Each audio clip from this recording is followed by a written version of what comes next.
તમારી સાથે શેર કરીશ ખીરની રેસીપી. તો આ ખીરને આપણે સ્પેશિયલ રીતથી એકદમ ઘાટી, મલાઈદાર અને ક્રીમી તૈયાર કરશું, જેમાં આપણે કોઈ પણ જાતનો માવો, મિલ્ક પાવડર કે કન્ડેન્સ મિલ્કનો ઉપયોગ નહીં કરીએ અને દૂધને લાંબા સમય સુધી ઉકાળવાની ઝંઝટ વગર 10 વ્યક્તિઓ માટે ખીર મિનિટોમાં તૈયાર થઈ જશે. તો ચાલો રેસીપી શરૂ કરીએ. સૌથી પહેલાં ખીર બનાવવા માટે મેં અડધી વાટકી જેટલા ઝીણા ચોખા લીધેલા છે. તો ઝીણા ચોખામાં સ્ટાર્ચનું પ્રમાણ વધારે હોય છે, તેનાથી ખીર એકદમ ખાટી તૈયાર થાય છે. તેમાંથી 2 મોટી ચમચી જેટલા ચોખા બાઉલમાં લઈ લઈએ. સાથે મેં અહીંયા 10 થી 12 નંગ જેટલી બદામ લીધેલી છે.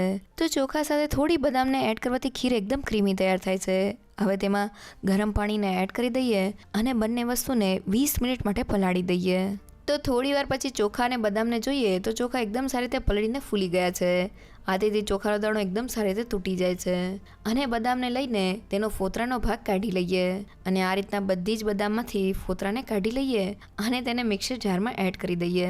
સાથે ચોખામાંથી પાણીનો ભાગ કાઢીને તેને પણ મિક્સર જારમાં એડ કરી દઈએ અને બંને વસ્તુને ગ્રાઇન્ડ કરવા માટે ફક્ત 1/4 કપ જેટલું પાણી એડ કરી દઈએ અને તેને ગ્રાઇન્ડ કરી લઈએ. તો ચોખા અને બદામ ગ્રાઇન્ડ થઈને તેની આ રીતની સ્મૂધ અને ક્રીમી પેસ્ટ તૈયાર થઈ ગઈ છે. અહીંયા આપણે ચોખા અને બદામને પલાળી દીધેલા હતા. જો તમારી પાસે સમય ના હોય તો ચોખા અને બદામને ગરમ પાણીમાં 5 મિનિટ માટે ઉકાળી લેજો. તે થોડા સોફ્ટ થઈ જશે અને આપણે તેને ઇઝીલી ગ્રાઇન્ડ કરી શકશું. આ પેસ્ટમાં ચોખાને ગ્રાઇન્ડ કરવાથી તેમાંથી સ્ટાર્ચ રિલીઝ થાય છે, જ્યારે બદામ પેસ્ટને ક્રીમીનેસ આપે છે. ચોખા અને બદામવાળી આ પેસ્ટને જ્યારે આપણે ઉકળતા દૂધમાં એડ કરશું ત્યારે ખીરમાં ફક્ત 5 થી 7 મિનિટમાં એકદમ ક્રીમીનેસ આવી જશે. અહીંયા બદામની જગ્યાએ તમે થોડા કાજુનો ઉપયોગ પણ કરી શકો છો. હવે મેં આ ગેસ ઉપર કુકરને ગરમ કરી દીધેલું છે. તેમાં ફક્ત 1 મોટી ચમચી જેટલું ઘી એડ કરી દઈએ. સાથે મેં અહીંયા ખીરમાં એડ કરવા માટે થોડા કાજુ બદામ લીધેલા છે, જેમાં 2 મોટી ચમચી જેટલી બદામની કતરન, 2 મોટી ચમચી જેટલા કાજુના ટુકડા, 2 મોટી ચમચી જેટલા પિસ્તાના ટુકડા અને 1 મોટી ચમચી જેટલી ચારોળી લીધેલી છે. તેને ઘીમાં એડ કરીને સારી રીતે સાતળી લઈએ. તો ડ્રાયફ્રૂટ્સને થોડા સાતળવાથી ખીરમાં તેનો એકદમ સરસ સ્વાદ આવે છે. તો લગભગ 1 થી 2 મિનિટમાં જ આપણા ડ્રાયફ્રૂટ સારી રીતે સતળાઈ ગયા છે. તો હવે તેને પ્લેટમાં કાઢી લઈએ. હવે કુકરમાં થોડું ઘી વધેલું છે. માપ પ્રમાણે લીધેલા ચોખાને મેં સારી રીતે ધોઈ લીધેલા છે. અહીંયા મેં તેને પલાળેલા નથી. તેને એડ કરી દઈએ અને ઘીમાં સારી રીતે સાતળી લઈએ. તો ચોખાને થોડા ઘી સાથે સાતળવાથી ચોખા ઉપર ઘીનું એક કોટિંગ થઈ જાય છે, જેનાથી ખીરમાં તેનો દરેક દાણો એકદમ સોફ્ટ તૈયાર થાય છે.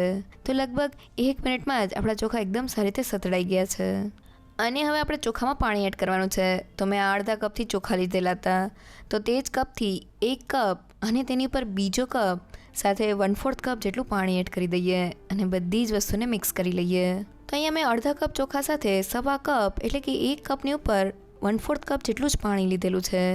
ચોખાને બાફતી વખતે આપણે વધુ પડતા પાણીનો ઉપયોગ નથી કરવાનો. હવે કુકરનું ઢાંકણ બંધ કરી દઈએ અને મીડિયમ ગેસની ફ્લેમ પર 3 વિસલ કરી લઈએ. તો જનરલી ખીર બનાવતી વખતે આપણે ચોખાને દૂધમાં એડ કરીને દૂધ સાથે જ કૂક કરતા હોઈએ છીએ. આ પ્રોસેસમાં આપણે દૂધને વધુ વાર ઉકાળવું પડે છે અને ચોખાને કૂક થતાં પણ વધુ સમય લાગે છે. અહીંયા આપણે ખીર માટે ચોખાને થોડા પાણી સાથે પ્રેશર કુકરમાં જ કૂક કરી લીધેલા છે, જેનાથી ચોખા 80 થી 90% કૂક થઈ જાય છે અને આપણે તેને દૂધ સાથે લાંબા સમય સુધી ઉકાળવા પણ નથી પડતા. તો 3 વિસલ પછી આપણું કુકર ઠરી ગયું છે. હવે તેને ખોલી લઈએ. તો બધું જ પાણી ચોખામાં એબ્ઝોર્બ કરીને ચોખા કૂક થઈ ગયા છે. હાથેથી તેનો દાણો દબાવીએ તો તે 80 થી 90% જેવા કૂક થઈ ગયા છે. તો હવે તેમાં 1.5 લીટર એટલે કે 1 લીટરની ઉપર અડધા લીટર જેટલું દૂધ એડ કરી દઈએ. દૂધના આ માપથી 10 વ્યક્તિને સર્વ થાય તેટલી ખીર તૈયાર થશે. હવે બધી જ વસ્તુને મિક્સ કરી લઈએ. તો ખીર માટે તમે ઘરે આવતા કોઈ પણ ફેટનું દૂધ લઈ શકો છો.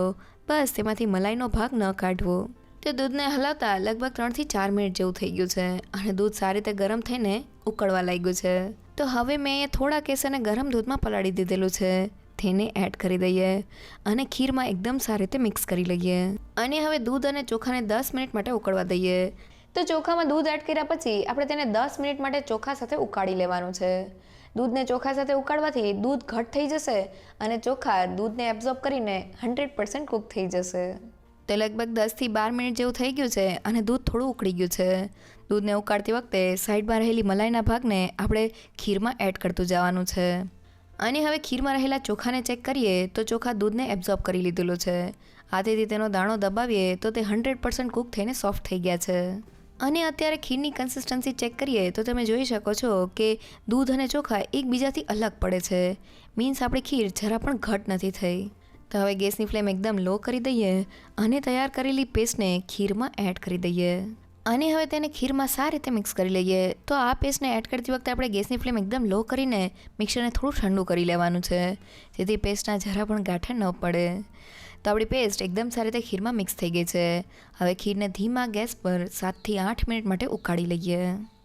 આ પ્રોસેસથી ખીર એકદમ ઘાટી અને મલાઈદાર તૈયાર થઈ જશે. અહીંયા પેસ્ટમાં આપણે કાચા ચોખા એડ કરેલા છે, એટલે તે ખીર સાથે થોડી વાર ઉકળશે એટલે આપણી પેસ્ટ 100% કૂક થઈ જશે. સાથે પેસ્ટને જ્યારે આપણે ઉકળતા દૂધમાં એડ કરીએ તો પેસ્ટના તરત જ ગાંઠા પડી જાય છે, એટલે ગેસની ફ્લેમ એકદમ લો કરી દેવાની છે અને પછી જ આપણે પેસ્ટને ખીરમાં એડ કરવાની છે. તો લગભગ 8થી 9 મિનિટ જેવું થઈ ગયું છે અને પેસ્ટ એકદમ સારી રીતે ખીરમાં કૂક થઈ ગઈ છે, જેનાથી આપણી ખીર ઘાટી અને મલાઈદાર તૈયાર થઈ ગઈ છે. તો હવે મેં અહીંયા અડધા કપથી થોડી વધારે એટલે કે 3/4 કપ જેટલી ખાંડ લીધેલી છે. તેને એડ કરીને સારી રીતે મિક્સ કરી લઈએ.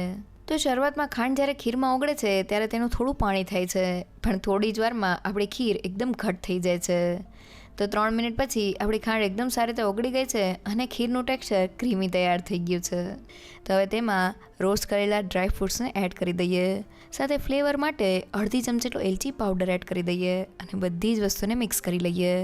તો બધી વસ્તુ મિક્સ થઈને આપણી ખીર તૈયાર થઈ ગઈ છે. ગેસની ફ્લેમ બંધ કરી દઈએ.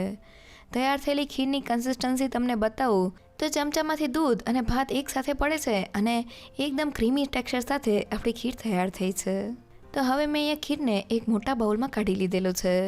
હવે ખીર ગરમા ગરમ હોય ત્યારે તેને થોડી વાર માટે હલાવી લઈએ. તો લગભગ 10 મિનિટ જેવું થઈ ગયું છે અને ખીર થોડી ઠંડી થઈને રૂમ ટેમ્પરેચર ઉપર આવી ગઈ છે. તો જોતાં જ ખાવાનું મન થઈ જાય એવી આપણી ક્રીમી અને એકદમ મલાઈદાર ખીર તૈયાર થઈ ગઈ છે. એકવાર આ ટ્રીક સાથે તેને જરૂરથી ટ્રાય કરજો.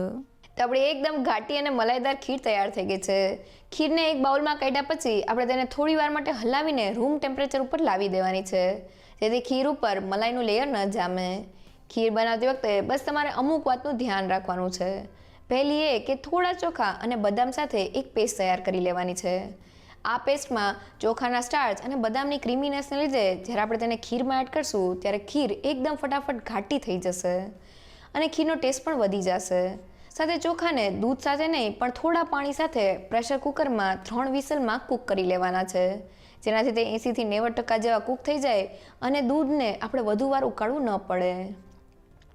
સાથે બદામ અને ચોખા સાથે બનેલી પેસ્ટ ઉકળતા દૂધમાં જ્યારે નાખીએ ત્યારે ગેસની ફ્લેમ એકદમ લો કરી દેવાની છે, જેથી પેસ્ટના ગાંઠા ન પડે અને આપણી ખીર પણ એકદમ ફટાફટ ઘાટી અને મલાઈદાર તૈયાર થઈ જાય.